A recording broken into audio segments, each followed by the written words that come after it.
Rosiane. Sessão retomada e o presidente do PSDB, o senador Aécio Neves, está iniciando as indagações dele neste momento. Vamos ouvi-lo. Nos encontraríamos aqui hoje no Senado Federal nessa condição.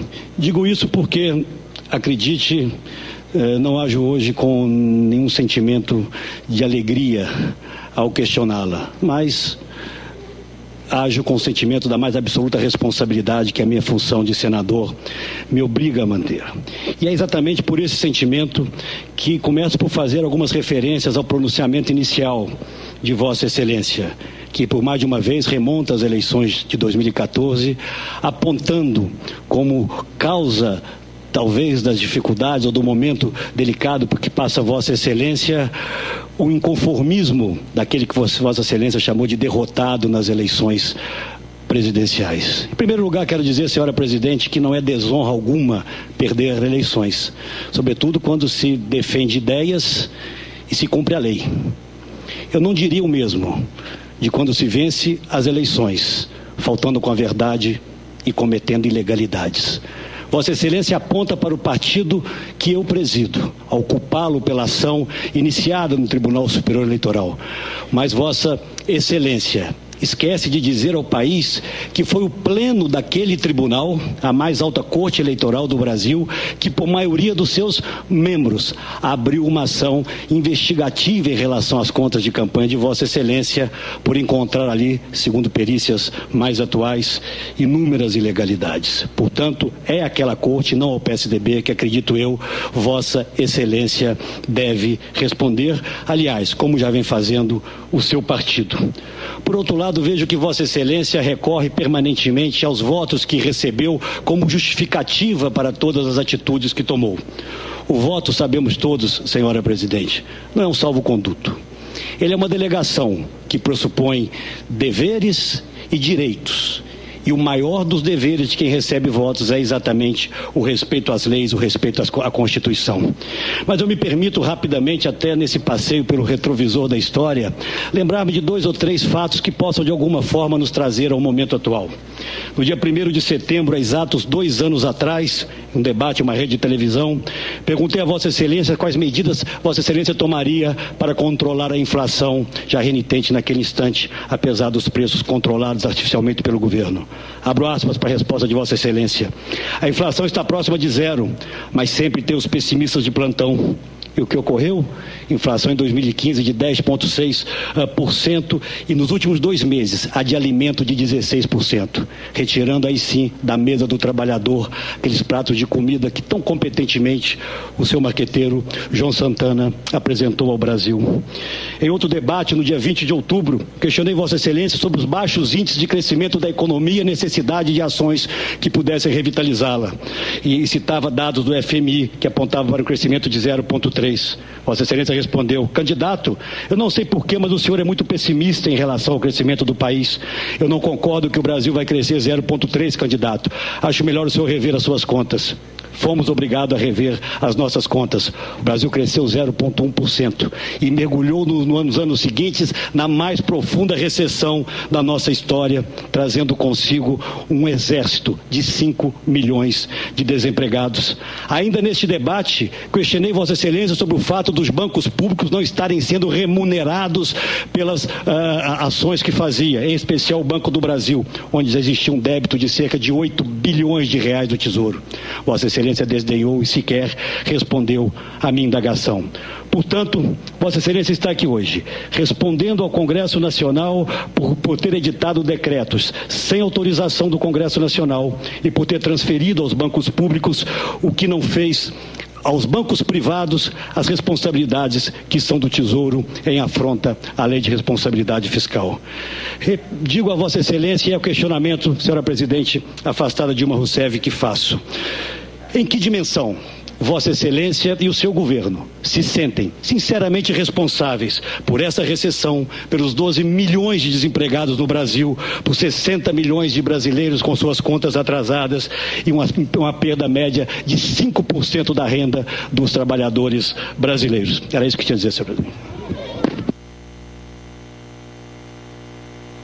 Vossa Excelência tem a palavra, senhora presidenta.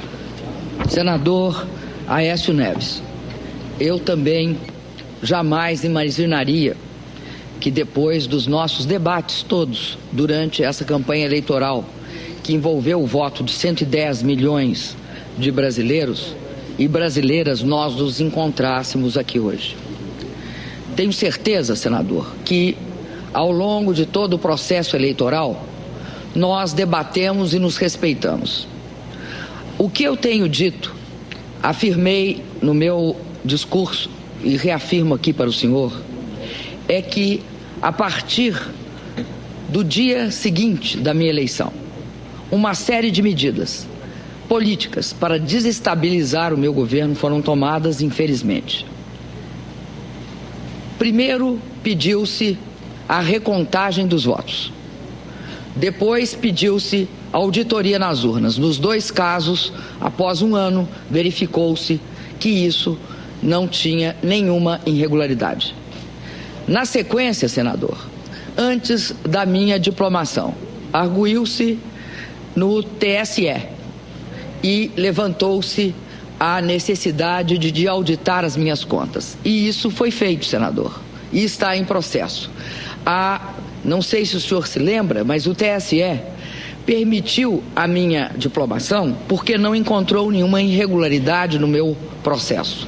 Mas essa foi uma questão sistematicamente tornada objeto da disputa política que ocorre no Brasil após a minha posse no segundo mandato. Além disso, senador, quero lembrar ao senhor que também foi aberto contra as suas contas investigação pela Maria Tereza, juíza do TSE. Portanto, senador, não é esta questão. A partir daí, senador, sistematicamente o senhor vem me acusando. Eu queria lembrar ao senhor que nós tivemos um ano específico e muito diferente em 2014. Só para a gente lembrar alguns fatos. Em 2014, apenas a partir de outubro, acentuando-se depois de dezembro de 2014, mas começa em outubro, há uma grande queda, a primeira grande queda no preço das commodities. Isso vale para o petróleo, para o minério de ferro, vale também para todas as commodities. Impacta a arrecadação na medida em que é através da tributação de lucros que nós temos essa contaminação no Brasil pela queda do preço do petróleo e do minério de ferro. Além disso, no dia 29, 3 dias, portanto, da saída, aliás, da nossa eleição no segundo turno, no qual eu ganhei a eleição do senhor, o que ocorreu? Não tem nada de mal ganhar ou perder a eleição. Não tem de mal ganhar e não tem mal perder. Aliás, eu saúdo todos aqueles que participam de eleições diretas e o senhor é um, e tenho meu maior respeito por isso. Mas, continuando, 3 dias após a minha vitória nas eleições, portanto, eu tive o segundo turno no dia 26, no dia 29, começa o que se chamou tapering, ou seja, a saída dos Estados Unidos da política de expansão fiscal. Qual é a consequência? A consequência é elevação dos juros americanos e desvalorização generalizada das moedas. Este é um processo extremamente comprovável. Por quê? Porque não foi só o real, foram todas as moedas atingidas, provocando um efeito na inflação via o câmbio desvalorizado. A segunda ação, senador, foi que, não sei se o senhor sabe, mas o período úmido no setor de energia elétrica no nosso país, ele começa entre outubro e vai até abril. Em geral, no caso do Brasil, nós vínhamos de uma situação razoavelmente sob controle. E o que enfrentamos no final deste período úmido no Sudeste, nós enfrentamos uma das maiores secas, que provocou, como eu já disse antes, por exemplo, a necessidade do contingenciamento da energia, da água, lá em São Paulo, por meio, inclusive, do fato que chegou-se ao volume, ou seja, um volume menor que o volume mínimo necessário para o abastecimento de água. Este fato levou, no caso do setor de energia elétrica, a uma situação gravíssima. Os reservatórios que estavam em 42% um ano antes caíram para 9%, mas só acelerou essa queda também a partir de novembro, dezembro e fundamentalmente a partir de janeiro. Enfim, todas essas três questões, elas são acentuadas gravemente final de 2014, início de 2015.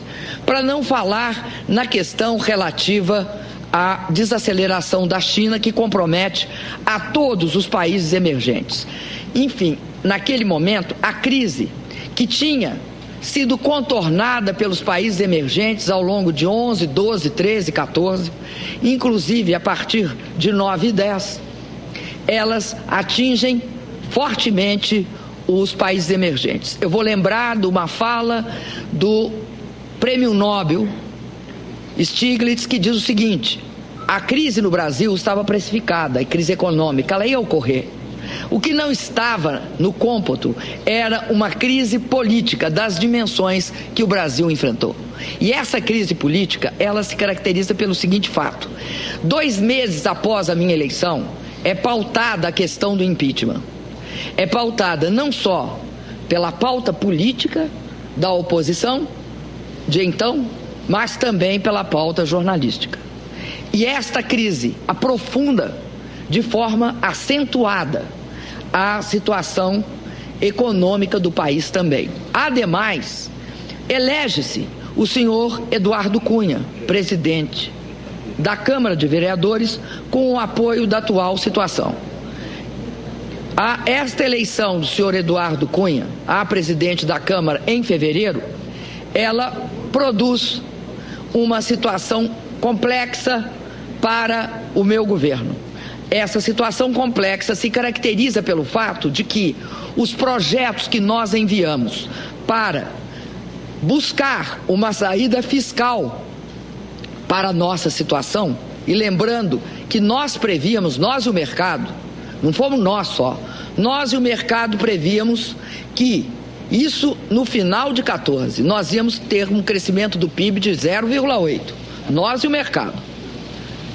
Bom, diante da ação sistemática de praticamente uma ação negativa no sentido de não aprovar as medidas que nós mandamos, ou elas são aprovadas parcialmente ou elas são rejeitadas. Soma-se a isso algo que se chamou pautas-bomba. Não foi eu que botei esse nome, pautas-bomba. Pautas-bomba é algo que a imprensa criou, o nome que se caracterizava pelo fato que, ao invés da gente ter medidas para sanar a questão fiscal, uma vez que caía vertiginosamente a receita, o que se faz é o contrário, aumenta-se a receita. Além disso, quero lembrar que agora, no ano de 2016, isso atinge o clímax. De janeiro de 16, obviamente o Congresso não estava funcionando, mas a partir de fevereiro é obrigação do Congresso funcionar. No caso específico da Câmara, não estou falando aqui do Senado, estou falando da Câmara. No caso específico da Câmara, entre a abertura do Congresso até 5 dias antes de eu ser tirada do exercício da presidência, não da presidência, mas do exercício, o Congresso não funcionou. O Congresso não, desculpa, a Câmara não funcionou. Quem não funcionou na Câmara? Não funcionou a Comissão de Constituição e Justiça, a Comissão de Orçamento, a Comissão de Fiscalização e Controle, enfim, todas aquelas comissões que os senhores senadores e as senhoras senadores sabem que impactam diretamente a questão fiscal, não funcionaram. Algo incrível acontece nesse país quando é possível um Congresso ser atingido, porque o Congresso foi atingido, porque ao não aprovar na Câmara, não tem como aprovar no Senado. ao não ser objeto sequer de consideração, porque não tinha comissão funcionando, é algo que mostra uma artificial conduta no sentido de inviabilizar o meu governo. Isso é extremamente grave. Isso é extremamente grave e eu não vi ninguém, principalmente na mídia, ficar estarrecido diante desse fato. Esse fato que é, na verdade, isso sim, um descompromisso com a coisa pública. Além disso, eu quero deixar claro, senador, que eu respeito o voto direto nesse país. Acho que o voto direto é uma grande conquista nossa. Sempre disse que eu prefiro o barulho das ruas, o barulho das disputas eleitorais, as divergências eleitorais, e por isso eu respeito todos aqueles que concorreram comigo às eleições. Agora, não respeito, senador, a eleição indireta, que é produto de um processo de impeachment sem crime de responsabilidade. Isso eu não posso respeitar. Posso, senador, ao longo do meu mandato, ter cometido erros, não ter cumprido tudo aquilo que era esperado de mim. Muitos acreditam que eu não poderia ter ampliado a redução do gasto fiscal. Muitos acreditam nisso. Nós vimos aqui um economista como o Luiz Gonzaga de Melo Beluso, que falou em despedalada. Esta é uma discussão, senador, que sinto, é necessário informar aqui, que não é uma pauta minha. É uma discussão que emerge da constatação feita por vários técnicos do Fundo Monetário, no sentido de que não é possível supor que pura e simplesmente a política de forçar a redução do gasto público leva necessariamente à saída da crise. Quem discute isso hoje é o Fundo Monetário Internacional, que diz o seguinte: faça-se uma mudança mais flexível no curto prazo e uma mudança olhando mais a reforma no longo prazo. Foi isso, senador, que nós pretendemos fazer. Podemos ter desconhecido o fato que naquelas circunstâncias, com aquela forçação política, nós não conseguiríamos aprovar as medidas necessárias. Mas as medidas que nós propusemos, senador, são aquelas necessárias para esse país sair da crise. E mais, falaram aqui que o Brasil é um canteiro de obras. É um canteiro de obras que nós nos dispomos a concluir quando mandamos para o Congresso, no início de 2016, as nossas propostas de alteração do resultado primário de 2016. Porque nós achávamos que tratava-se de pagar todas as dívidas. Foi isso que nós propomos.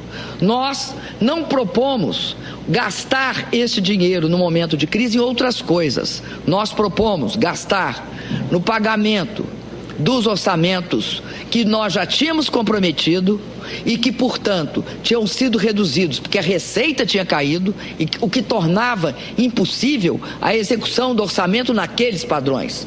Além disso, nós propusemos também um aporte à saúde. Então, tudo isso configura uma situação que eu queria dizer ao senhor. Não acho de maneira alguma que a situação que eu enfrentei, a situação que qualquer presidente da República enfrentará, diante de crises que são cíclicas no mundo atual em relação à economia internacional e não só ao Brasil, que essas flutuações cíclicas podem ser encaradas sem uma cooperação entre os diferentes órgãos do poder. Não podem, senador. E caso se tente, certamente o 0,8 que nós e o mercado esperávamos no final de 14, quando começa a queda do petróleo, quando começa a saída dos Estados Unidos e a elevação do dólar e a redução do valor do real, Nós não podemos aceitar, senador, que se insista e que se faça a política do quanto pior, melhor. Por quê? Porque eu acredito no direito sagrado da oposição defender uma política contrária da situação. Ela deve fazer isso, porque isso faz parte da riqueza democrática. O que ela não pode fazer é em nome do quanto pior, melhor. Impeça o país, com graves consequências para a população, de sair da crise. Isso não é possível. Eu tenho clareza, senador, que uniu-se duas forças diferentes. Uma força que, não sou eu que digo, foram gravados falando isso. Uma força que queria impedir que a sangria continuasse. Uma força que queria impedir que nós saíssemos da crise. É essa a grave situação em que estamos. E não estamos só à frente dos olhos da população brasileira. Estamos à frente dos olhos de todo mundo. Muito obrigado, senador.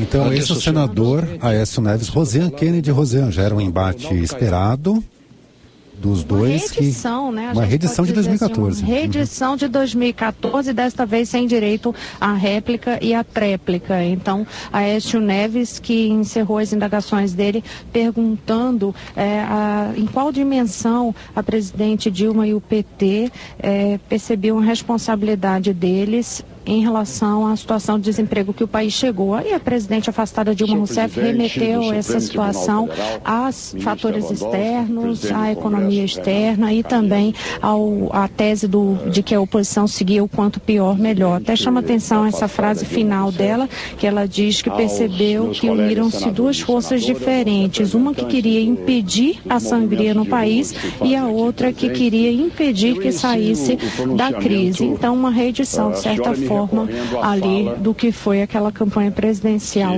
de 2014, e os dois também, né, Fernando, ressaltaram que não imaginavam que depois de encerrada aquela campanha de 2014 se reencontrariam nessa situação hoje aqui no plenário do Senado. E neste momento, na tribuna, quem começa a fazer as indagações é o líder do DEM, o senador Ronaldo Caiado. Que a senhora iniciou